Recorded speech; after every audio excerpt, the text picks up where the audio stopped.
Hi, Jim Gordon here with another report from the Microsoft 2026 MVP Summit.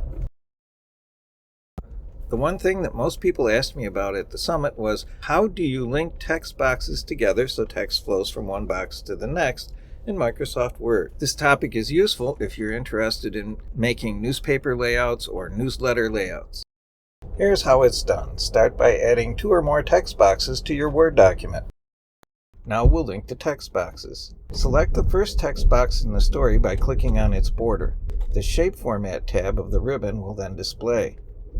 Next, click the Create Link button on the Shape Format tab of the ribbon. Now click into the next box in the story. You won't see a visible change to the text boxes, but your boxes are now linked.